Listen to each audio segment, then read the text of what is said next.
Welcome back to another episode of the Believe in Georgia Tech podcast. We're your co-hosts. That is RJ Schafer. I'm Jackson Caudell, coming to you on Wednesday, September 25th, nearly a full week after Georgia Tech's last game. Of course, they are on a bye week this week.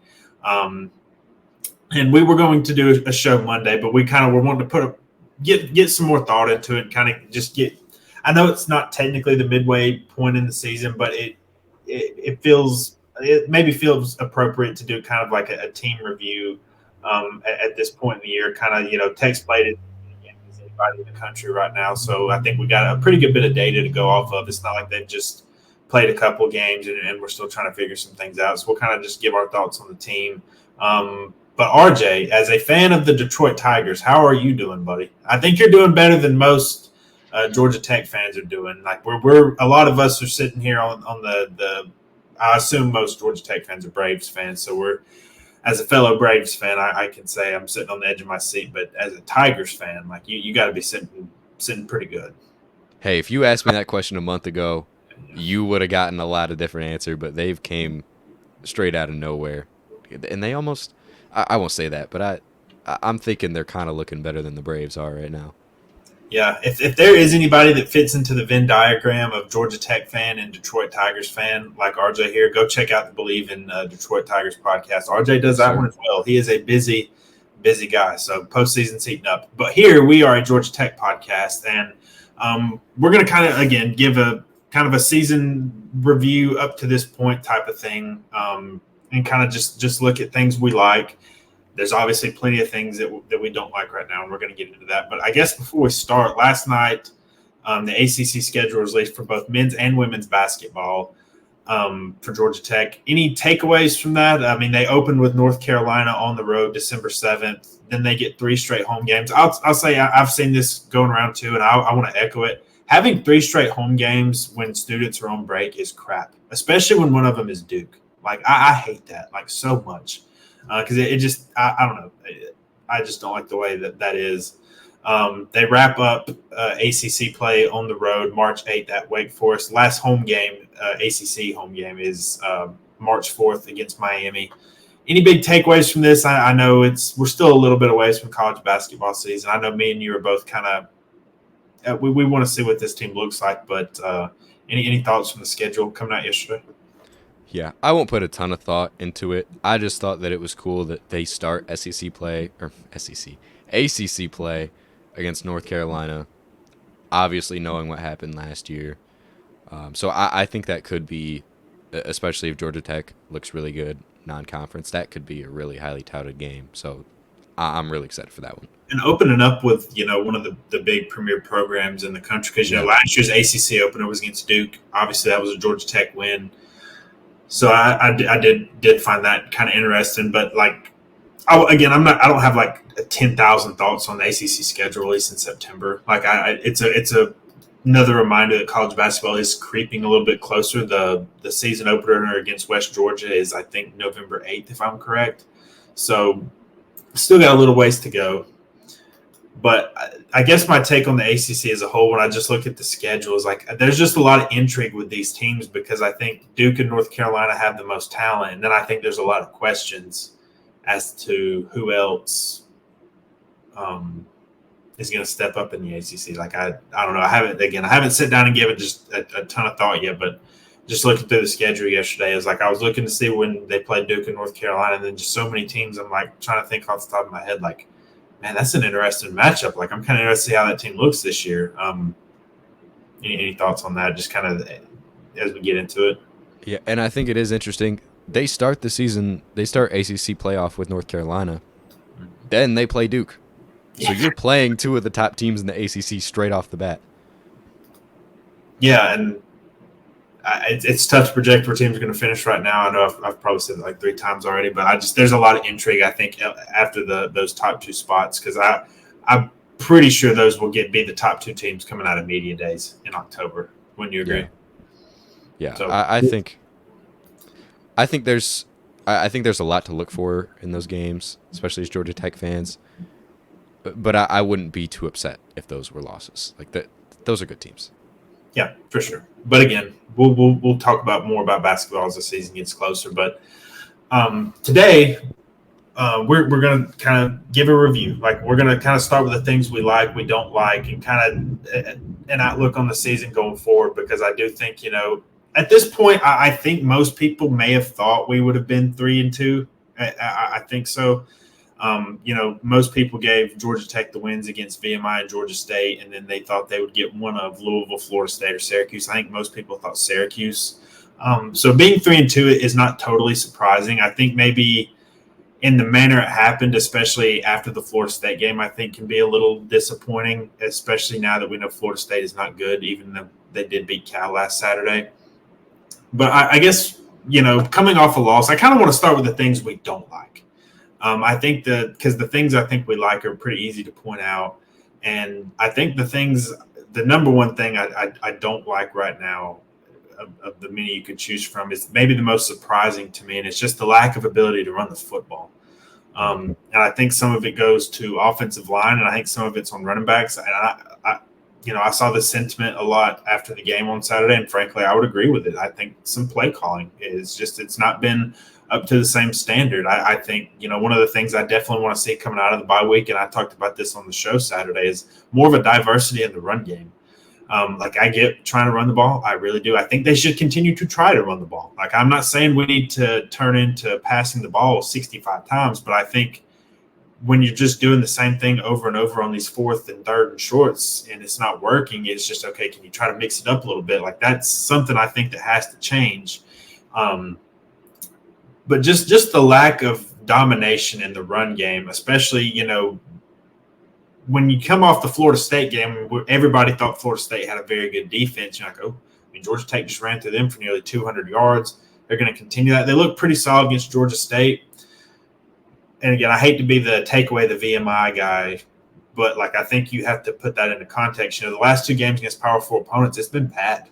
They were pretty putrid against Louisville and unable to run the football. And I think they kept trying, and I wish they would have, maybe tried to rely a little bit more on the passing game in the second half. But, man, so the whole of the offensive line is not terrible. I don't want to make this solely about just the entire offensive line because they're the only Power 4 team that's not allowed a sack. They've been pretty solid in pass protection. But, okay, look at the PFF grades for run blocking. Corey Robinson, 59.6. Jordan Williamson, solid, 66.7. The most surprising one is Joe Fusile at 59.6. Then you have Jordan Brown, 49.9. Keelan Rutledge, 63.6. And these aren't worst in the country, but it's just very subpar for what we were expecting and what we were hoping out of the offense, and one that led the ACC in rushing last year. Again, the pass blocking's been fine. They haven't allowed a sack. They've kept Haynes King really well, and we'll get to him on the things we like side of things. But the run blocking as a whole. And then just before I hand it off to you, I think, again, you have to lump in the running backs with this as well. Jamal Haynes just had a disappointing start to the season. And then the fact that they haven't had a guy step up as number 2, whether it be, Trelane Maddox looked like the number 2 guy on Saturday and against VMI. Anthony Carey hasn't really taken a hold of that role yet. Trey Cooley's been banged up. You've had to rely on Haynes King to produce in the running game for you, and that's just resulted in a very subpar attack. And it's as good of a runner as Haynes King is, it can't turn into the only way we can run the ball is by Haynes King. Yeah, and that was the first thing I was going to bring up. He had 14 carries against Louisville. I don't think that's sustainable. I don't think that's how you run an offense with your quarterback running the ball 14 times. And I think with those plays, you can obviously find something similar for Jamal Haynes. That just really hasn't been there. And granted, Jamal Haynes, he's been banged up. I'm not putting the blame 100% on him.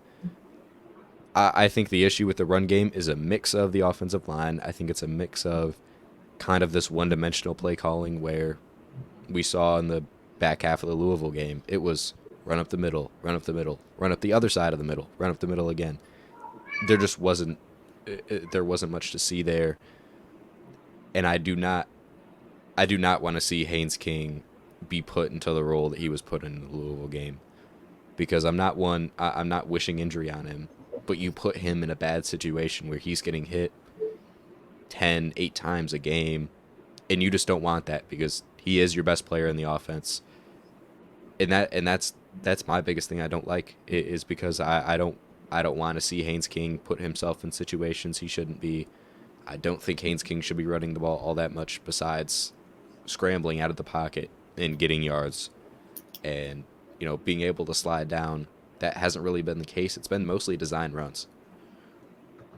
Yeah, and I completely agree with all that. I did expect him to run a little bit Yeah. in the Louisville game because I think we both said that, hey, Louisville kind of struggles with mobile quarterbacks, and there are some games I think he's going to see more work than usual, I guess I would say. But just as a whole, it just can't be the number one feature in your rushing attack, and I just think that's going to have to change going forward. So that's, I think, the number one thing I don't like as far as offense goes. I think everything else, as we'll discuss in a little bit, is pretty solid. But, I guess now we have to turn our attention to the defense and look.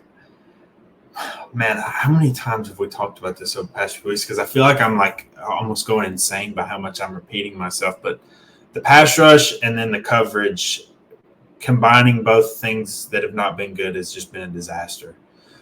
Because one, I think it's some want to assign blame to one or the other. Like one's good and one is bad, but I think they've both been bad.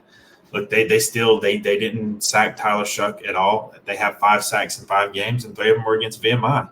They still cannot get pressure on the quarterback, even when they're blitzing. They're not really getting. They did a little bit on Saturday. I'd have to go back and look at the numbers where they affected the quarterback, but still, that's where you saw some of the plays on those crossing routes, like we talked about Saturday. Is just they're not good enough to cover consistently in man-to-man situations for them to be sitting there blitzing the entire time. I mean, again, go look at the PFF grades for defense, especially in coverage, and like you have a pretty decent one in Warren Burrell, but the rest of it, it's pretty dicey. Rodney Shelley's pretty solid too with 71.1, but Kyle Eford, we've kind of talked about him a little bit in coverage. Like Kyle Eford's a good player. Kyle Eford gets tackles and has helped the run defense. He struggles when he's put in space. Like it's just, I think it's pretty obvious. I think Jeff Brom was, I think, trying to find ways to get him in space and cover, and it's just not his strength at all. Amari Harvey, a 57.9 coverage grade. Tay Seymour, 52.6. Clayton Powell-Lee, 55.2. Omar Daniels, 48.8. Syed Gibbs has a 40.9. LaMiles Brooks, 43.5. Trinilius Tatum, 46.4. That's just not going to get it done.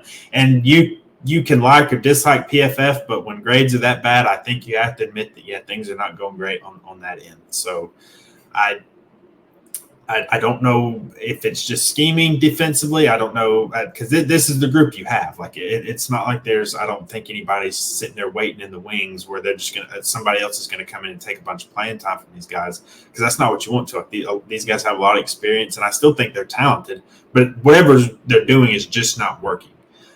So the pass rush and the pass coverage has just been a thing I really don't like right now at this point in the season. Yeah, and I will say, I said this on the last podcast, but it's still something to talk about now. It seemed like the Georgia Tech defense has flipped on its head. Last year, you weren't great against the run, and that's being generous. You were bad. Pass coverage, you were really solid. Especially, I like the secondary. I thought the safeties were really good last year, and you had a decent pass rush. This year, it hasn't been close to your expectation. Romello Height hasn't had a sack. Zeke Biggers hasn't had a sack. Jordan Vanderberg even hasn't had a sack. And a lot of the guys that you expect to contribute at pass rush, and granted, there has been a lot of pressures. Like we saw that in Syracuse game. Yeah. They have gotten to the quarterback.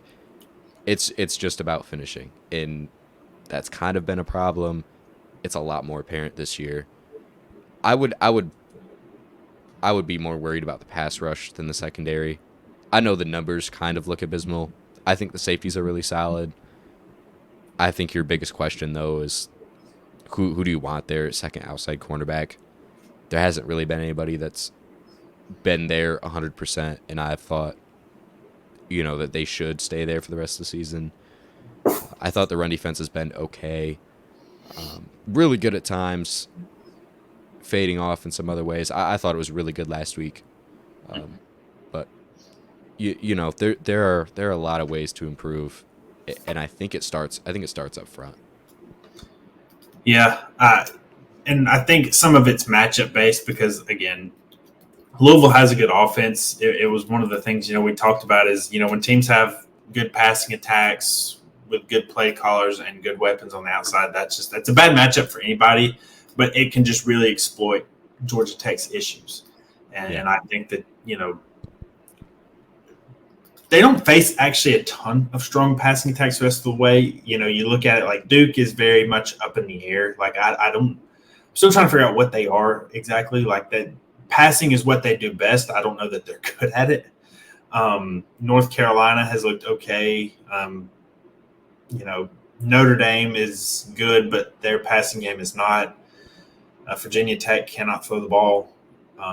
Miami and Georgia obviously are good passing teams, and like NC State can't throw the ball. So I don't think you're facing a ton of strong passing attacks the rest of the way. So like I'm kind of interested to see. I think some improvement will come just organically in those numbers, just because of some of the teams they play and their strengths.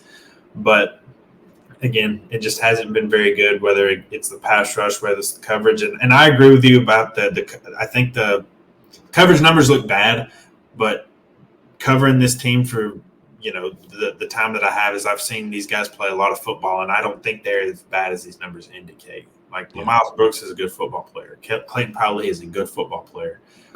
I've seen Amari Harvey have good games. So I don't know. I'm just trying to pinpoint the issue to what's happening. Maybe it's just the teams they're playing. Maybe it's the scheme. Maybe it's play calling. I don't know. Like I don't want to sit there and just play the blame game and just throw it out there. So I'm just kind of interested to see what kind of things can happen and things that can change, because even those teams I mentioned that aren't very good at throwing the football, like if your numbers are this bad, like maybe that means they can throw the football on you. So we'll definitely see, because I know me and you both watched the Syracuse and Stanford game. Like Syracuse had a hard time throwing that ball around.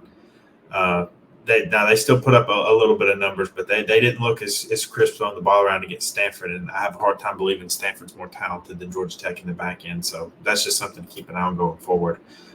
Sticking on things we don't like, there have been things about the special teams that have been good this year, like the blocked kicks and stuff like that's been kind of out of nowhere good. The other stuff has not been. Aiden Burr had a really good season a year ago. It has not translated this year. He is 3 of 7. That's a 43% make percentage, I guess is how you would say that in field goal terms. He is 1 for 3 in 40 to 49 yard range. He is 0 for 2 out 50 plus. His long this year is 44. It's again, I believe he is a good player. I've seen him do good. But okay, you had the missed field goal against Syracuse. That ended up being a 3-point game. You had a missed field goal Saturday, and again, you can't really blame him for the block. Like he's not the one blocking and letting guys come free, but it's part of kind of some of the field goal woes, I guess you could say. It's just not been good, and there's going to be some toss-up games here down the stretch where he could be needed. Like Virginia Tech right now, I view as a toss-up game. If you want to win some of these games like North Carolina, Duke, you might need him. I think Tech is better than those teams, but like if it comes down to it, they might need him, and he's just not shown he can be reliable this year. I hope he can be. He's been good in the past, but you're leaving points out on the field when you're missing field goals, just the same as when you're not covering well or not rushing the passer. Like you're just leaving points on the board. It may not be as glaring as some of the defensive issues or even maybe some of the running issues, but I think there have been issues on special teams that have just not been good. Yeah, and I think one thing that we've seen that's remained constant, which to me is probably the biggest red flag and could be the reason for Aiden Burr's struggles this year, we've seen high snaps probably 3 to 4 times already this year. You saw some against Syracuse. You saw one against Louisville. And that's a trend. If you see how special teams work, that's a trend that units that underperform tend to have. And that's just something that needs to change. And I think I'm not shifting the blame from Aiden Burr because, yes, some of those kicks he should have made. But for a lot of those kicks, it was a high snap. He doubted himself, and he just hasn't been as poised because there's that glaring issue right in front of him before he has to kick. Yeah.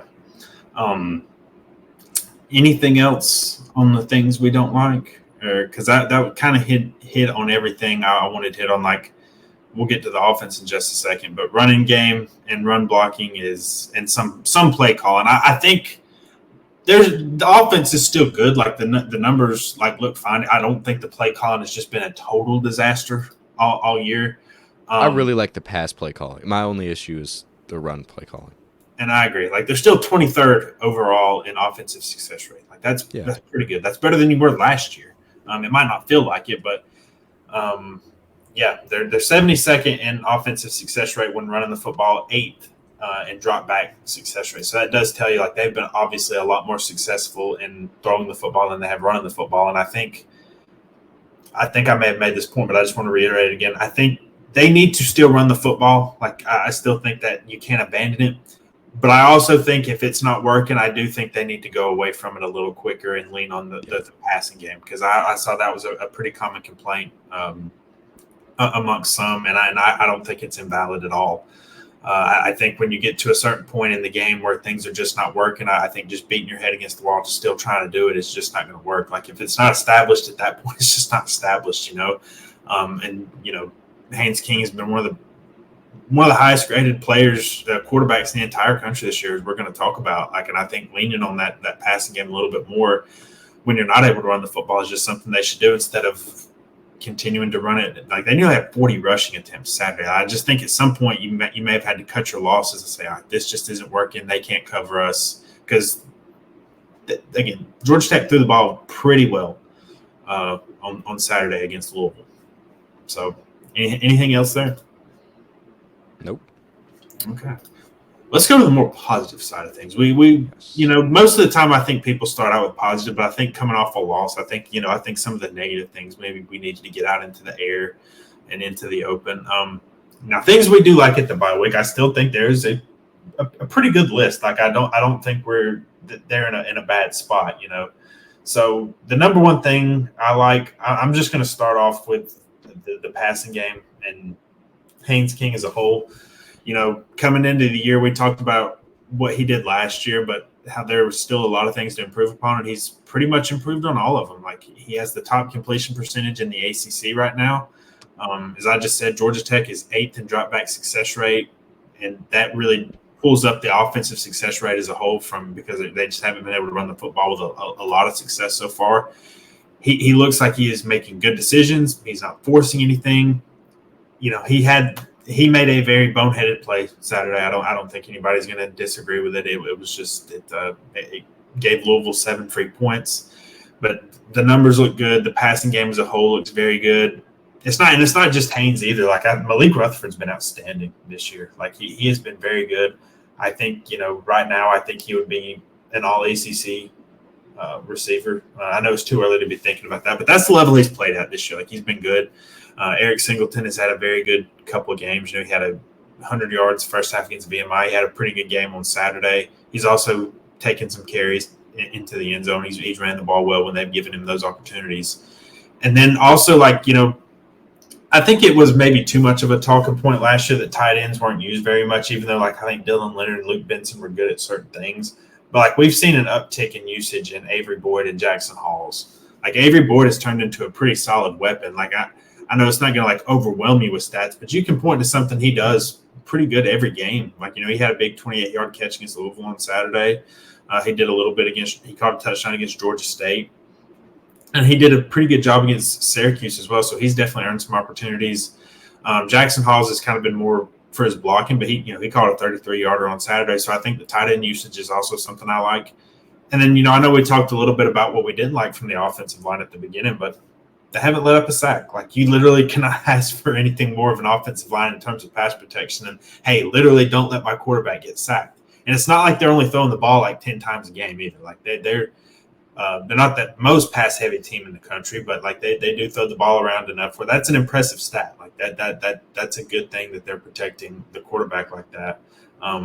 As far as offense goes, kind of what's on your list?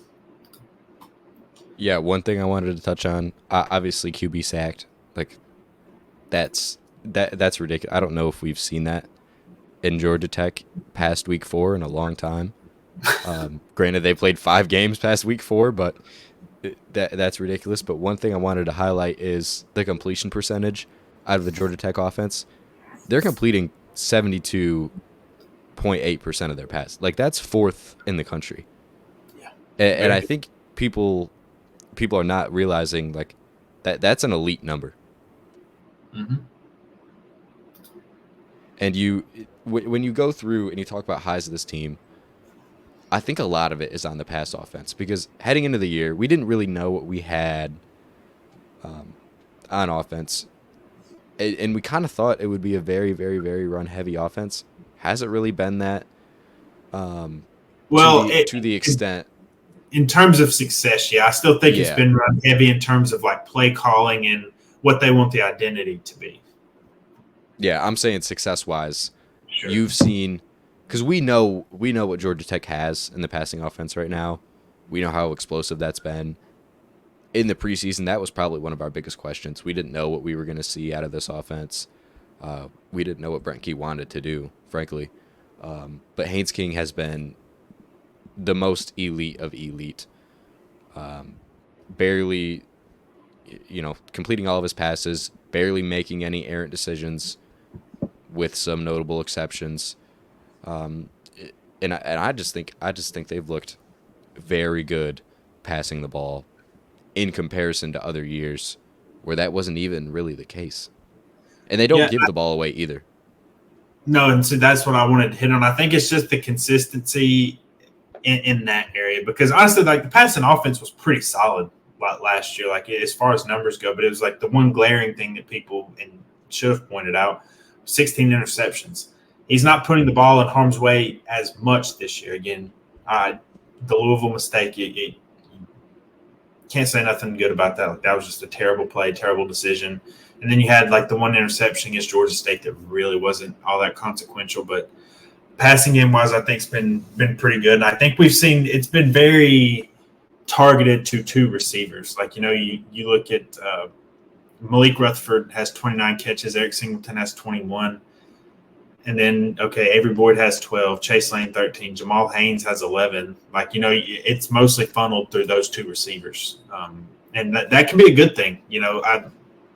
It's not a straight for straight comparison. So I'm not saying this, but the Miami Dolphins do something similar with their offenses. They have Tyreek Hill and Jalen Waddle. They know those 2 are very good, and they funnel it to them a lot. Like, go look at their target shares and everything. Like, it's very high. And again, I'm not saying they're the Dolphins receivers or anything, but I think you're seeing a more concentrated passing attack with just those 2 in there.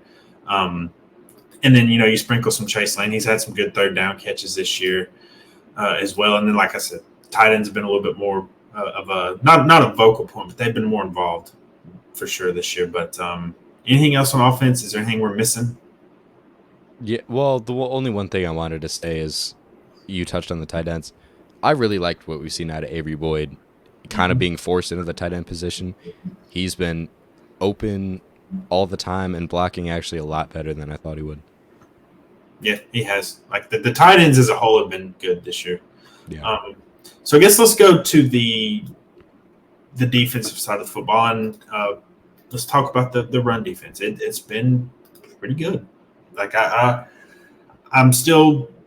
was very impressed by what they did against Louisville on Saturday, because Louisville had been running the ball at a pretty good clip. Now, again, the competition wasn't fantastic, but I like just whenever you're able to hold somebody to that low of rushing yards total and that low of a yards per carry, like that to me, that's pretty impressive. So I think you go look at the numbers on PFF. Like, I don't know if people know this, but Jordan Vandenberg has a 90.3 grade in run defense this year. Like, that's pretty phenomenal. Thomas Gore also has an 82.3 grade in the run defense. And again, that kind of matches up with what you see. Like, he had a tackle for loss on Saturday. I know that's been a point we've wanted to hit on, where Georgia Tech's not getting enough of that done. But he was able to do it a little bit on Saturday.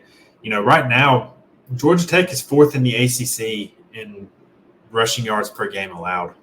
Like, that's pretty good compared to where they have been in the past. Like, I know it's way better than it was last year. And it's only trails Stanford, Miami, and Louisville. And Stanford, I think, is a product of who they've played. Like TCU doesn't really like to run the football. Cal Poly is Cal Poly. And again, Syracuse doesn't really like to run the football. And I'm not trying to take anything away. I think some people might be surprised to see Stanford leading the ACC in rushing defense, but they've played well this far. Definitely give them their credit. Georgia Tech only allowing 90.2 yards per game on the ground. The passing is obviously a little bit of a different story. It's more towards the bottom, giving up 229 yards per game. But I think the run defense has been pretty awesome. And I think some of the, we talked a little bit during the fall camp and stuff that, Brent Key was really praising the defensive line for the progress they've made. And I think it is true, while also saying there's still some areas we've already talked about the pass rush, but it is true that they've improved a lot in the run defense. I think some of these PFF grades kind of go to show it. And you can go down and look at others too. Like Romello Heights is pretty solid as well. So I'm assuming that's where you're at as well as far as run defense, but do you have anything you wanted to add on that or say something I haven't even said yet? Yeah, I wanted to say I think that's a product of Tyler Santucci's system or the scheme that he's put forth. I think that's kind of the reason, that the rush defense has taken a toll, and teams are starting to become scared to run against Georgia Tech, because we saw earlier in the season Florida State tried to run the football. It didn't really work well. Then we saw Florida State, and then we saw Georgia State. That was probably Georgia Tech's worst run defense appearance throughout the year. Since then, it's been great. Like, obviously VMI, you shut down VMI, but you go into the Syracuse game, with running backs who I thought were really elite. LaQuint Allen looked really solid. He got some yards. They only averaged 4.2 yards per carry. And then obviously you have the Louisville game. Louisville only averaged 2.1 yards per carry. And I think you're starting to see the trend where teams are just not worried about running the ball against Georgia Tech. Like, they're just going to throw the ball. And I think that helps you as a defensive coordinator if you can take away the pass game, because then you set yourself up to be a very elite defense. Yeah. And I know one guy we highlighted, especially on Saturday, and I think kind of through the season, is Trinilius Tatum's been getting in the backfield. So yeah. I was reading this from Bill Conley over at ESPN.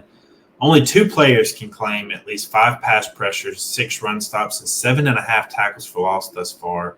And Trinilius Tatum is one of those 2.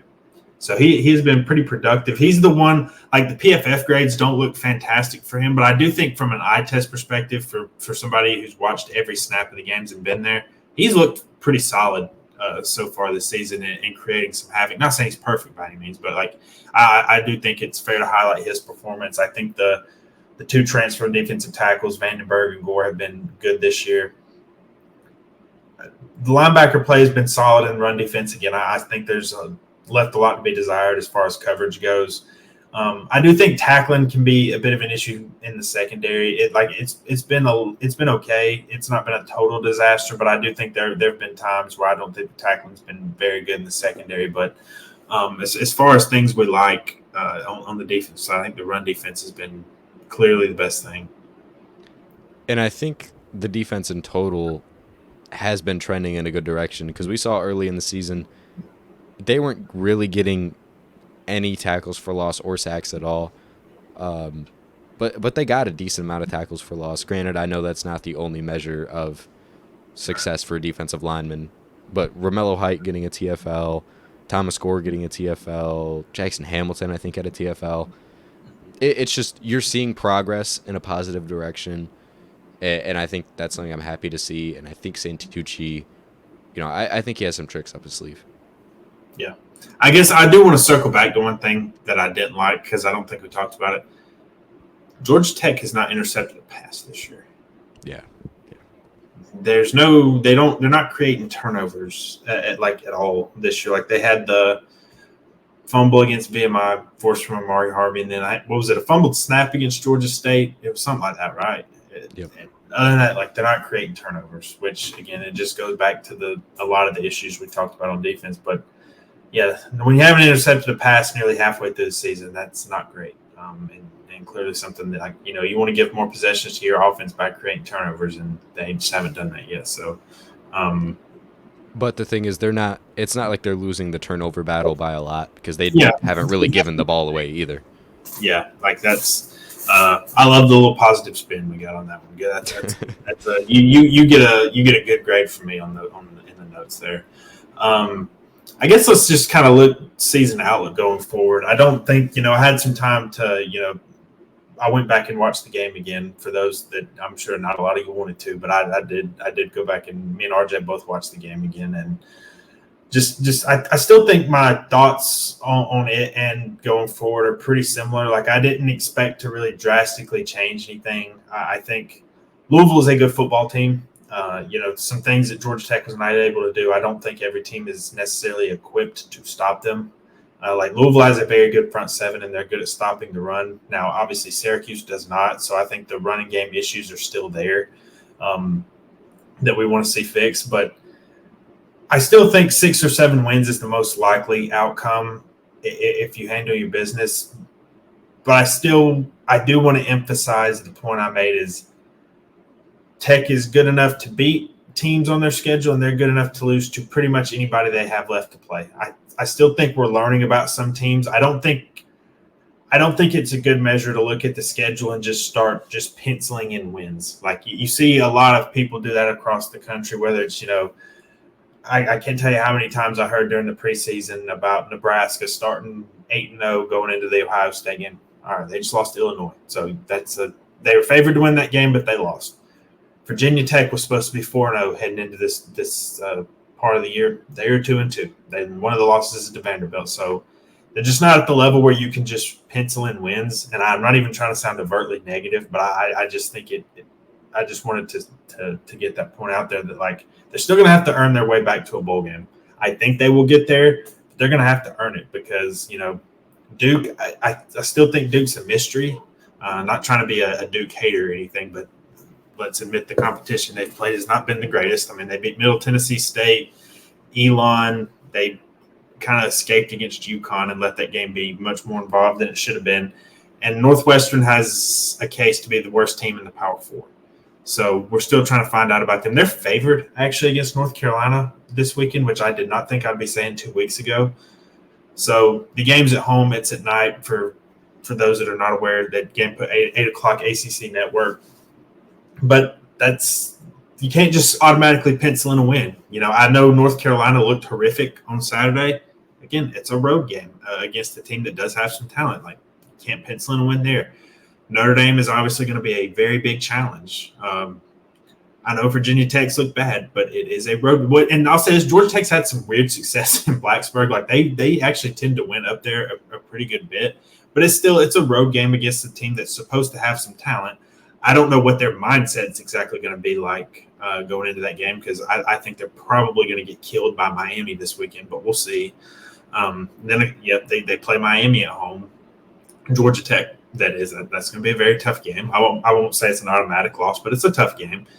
NC State could not look more bad than they have so far this year. Like, it's pretty ugly. I mean, me and you were looking at some inside stats a minute ago, and there's a whole lot of red on those charts for NC State so far. So, but again, it's I just don't know that you can sit there and pencil that one in. Like, I would pick Georgia Tech to win, but I'm just not at the point of guaranteeing anything. So they've still got to go out and earn it. I think those 4 games I'm really specifically watching: Duke, North Carolina, Virginia Tech, NC State, because it's very possible, if you win all 4 of those, you could get to 7 wins, and who knows, maybe you upset one of you're probably going to be a double-digit underdog against Notre Dame, Miami, and Georgia, but who knows, maybe you can pick a game off that nobody's expecting you to and finish 8-4. I still think 6-6 or 7-5 is most likely, and I think all things considered, I think that's okay. I'm not here to tell people what their expectations should be. Like, that's something I don't like doing. It's not my job to police that kind of thing, what fans' expectations are. So if you disagree with me, that's completely okay. And I'm not going to tell you to be happy with 6 or 7 wins. If you want more, like, you're entitled to want more. But I still think that's probably where I'm falling right now. How do you feel? Yeah. The one last thing I wanted to say, I think the ceiling, and this might be egregious, but keep in mind I'm a fan. So I see things in a little different perspective. I still think the ceiling is 9 wins. I think you can beat Notre Dame, and I think you could try and take one of those games, either Georgia or Miami late in the season. Floor wise, I again, I don't like talking about low expectations. I don't like talking about what's the worst my team could be. It's part of the game though. It's part of the game. I think it's possible they don't make a bowl game, Yeah. but I think 5 wins is probably the floor. Is that realistic? I think so because of those four main games I talked about: Duke, North Carolina, Virginia Tech, NC State. I've got three of them circled for possible quit watch. Like just keep an eye on those teams. Like, I mean, what was this? I don't want to misquote or anything, but like there was something about Mac Brown saying some stuff in the locker room, and there was some talk of him retiring or something. I hope I'm not misrepresenting anything, but like they seem like a disaster right now after giving up 70 points to James Madison. Um, NC State and Virginia Tech were two teams that were supposed to be ACC contenders coming into the year, and they're already 2-2. With like, and again, Virginia Tech might be sitting at 2-3 at that point, and they also have to play Clemson. Like I don't know where their mind's going to be because it's when you go from being a team that's supposed to contend in the conference to all of a sudden questioning if you're going to make a bowl game. Like I don't know, the buy-in might not necessarily be there. I'll just put it that way. So that's something I'm kind of keeping an eye on. I'm going to watch the Notre Dame Louisville game very closely this weekend. Just kind of I think it'll tell us also how good Louisville is, as well as Georgia Tech plays Notre Dame in a month, and of those three, and I'm not at all saying Georgia Tech's going to win the game. I'm just saying of the Notre Dame, Miami, Georgia trio, I think Notre Dame's the team you could get the most because they cannot throw the football at all. And I at least think that, okay, Georgia Tech's been pretty good at stopping the run so far this year. So if they can, I think it's a better matchup for them than either Georgia or Miami. I think obviously everybody's going to be watching Georgia, Alabama this weekend. I don't know that you're really going to learn a whole heck of a lot from Miami against Virginia Tech this weekend, but I could be totally wrong about that. But yeah, I think there's a lot of toss up games left on the schedule, and I think it's let's take it week by week, and Duke plays North Carolina this weekend. We'll see how those are the next two games on the schedule for the Yellow Jackets, so we'll see how it turns out there. Yeah, and I don't. The one thing I've been disagreeing with in like the general fan perspective is I don't like the idea that Georgia Tech is going to get blown out against Miami and blown out against Georgia. I think they'll be competitive in every game down the stretch, but I think that's why the reason the schedule is so hard is that you have to be competitive in every single game. Like you don't really take a week off. Yeah, there's not a lot of room where you can come up for air. You know what I'm saying? It's just you don't have VMI every week where you can just pencil in wins. So I still think the season outlook is pretty strong considering where I had them finishing 7-5 at the beginning of the year. I still think that's very much on the table. But I there have been some disappointing things this year for sure. Like it's not all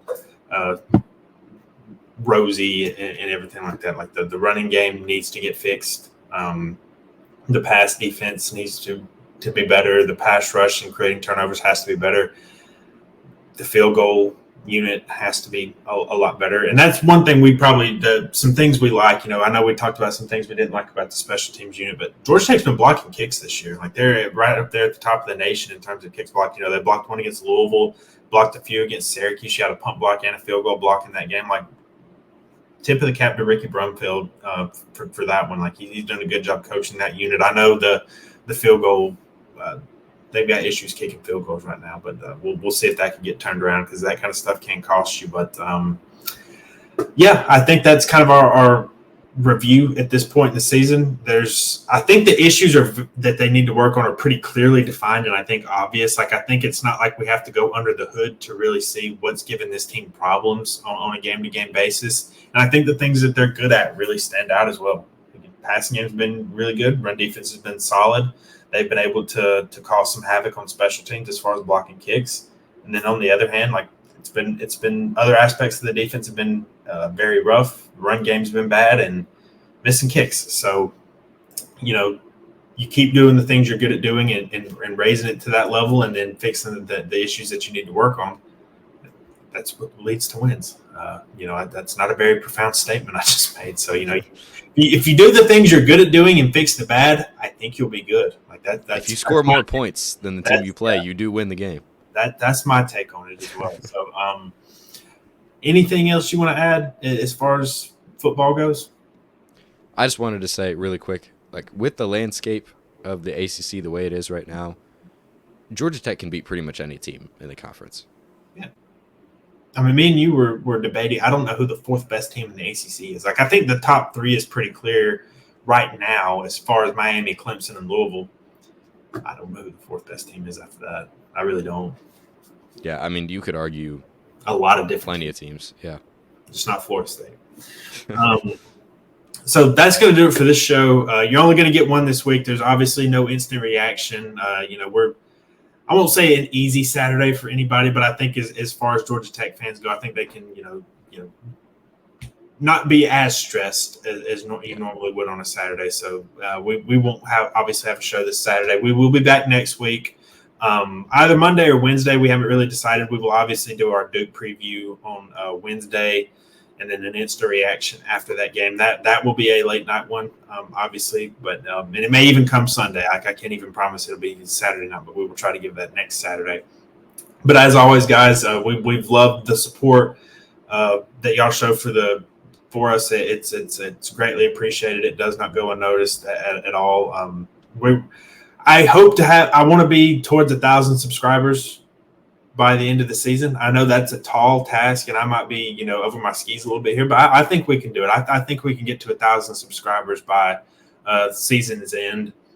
But we really appreciate all the love you show for us. It doesn't go unnoticed. If you just want to subscribe to the channel, like the video, notification bell, so you know when new content's up. Same thing over on mostly the same on podcast form. Just leave us a review, give us a follow, and we really appreciate you guys tagging along and really growing a really good community. Like we enjoy doing this, and we appreciate you guys that allow us to do this. Like we can't do this without any passion from you guys, and you guys definitely show a lot. So we do appreciate it. But that's going to do it for us on the Believe in Georgia Tech podcast today, and we will see you guys next week.